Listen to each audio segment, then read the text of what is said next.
Prime Minister urges Jamaicans to claim their right to prosperity. Government commits to compulsory education for 3 to 18-year-olds.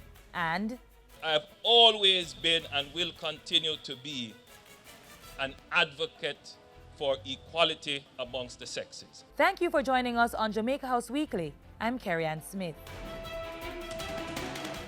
We must never entertain any notion that the kind of economic results which have been achieved by high-performing countries are beyond us. They are not. Prime Minister Andrew Holness calling on Jamaicans to use Emancipation Day as a fuel for their quest for prosperity.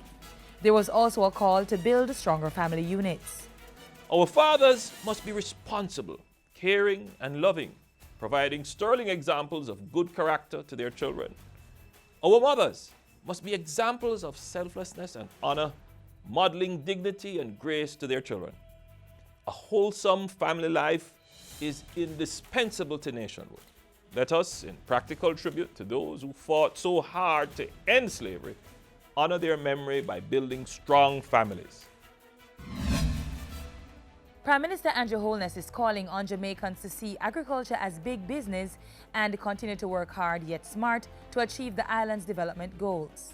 We are going to have to incorporate new technologies. We are going to have to incorporate new management and corporate strategies into agriculture, because we mustn't treat agriculture like just a backyard business. Agriculture is big business. Prime Minister Holness was speaking at the final day of the 64th Annual Dembe Agricultural, Industrial and Food Show.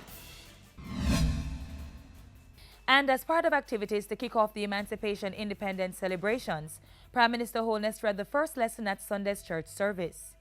He was also in attendance at the Emancipation Jubilee at Civil Heritage Park in St. Anne's Sunday. We have not, as a society, fully overcome slavery. And one element of slavery that still permeates, pervades, directs, influences, conditions, cultures us is violence. Prime Minister Andrew Holness says the state will be pursuing measures to protect Jamaica's fishing industry.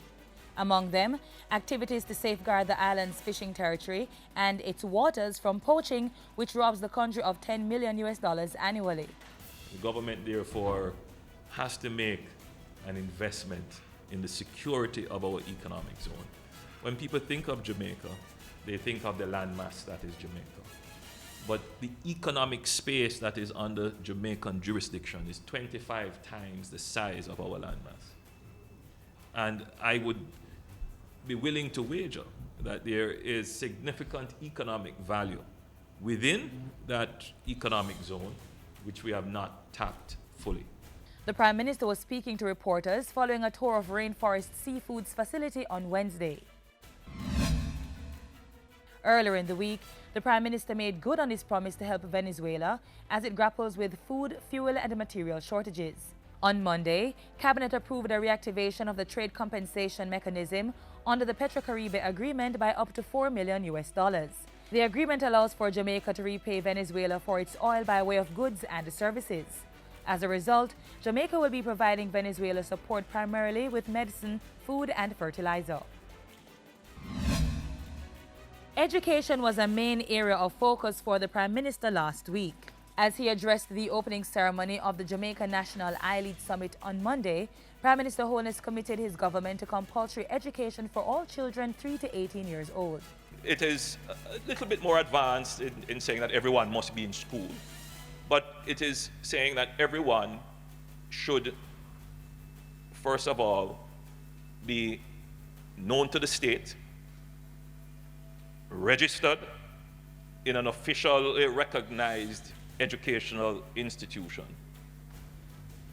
meet a certain standard of educational attainment, and have exposure to a well-rounded curriculum. In Parliament Tuesday, the Prime Minister backed up his commitment with news that the state was looking to make the right to secondary education explicit in law. I have directed the Minister of Education, Youth and Information, who is here with us, in the well, to examine the existing legislation with a view to making it illegal for any child to be denied a right to secondary education. Mr. Holness also pledged continued support for the removal of auxiliary fees and increased funding for high schools. And with this increase in funding, Prime Minister Holness said all public schools will be subject to increased monitoring and surveillance, as well as audits from the Auditor General.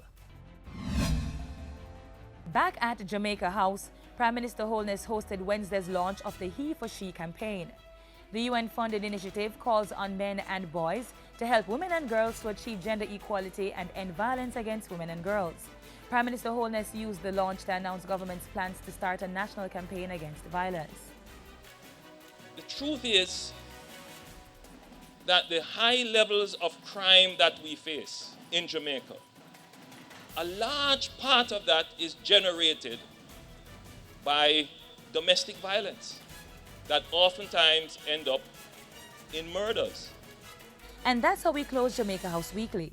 Join us next time for more of the news coming out of the office of the Prime Minister.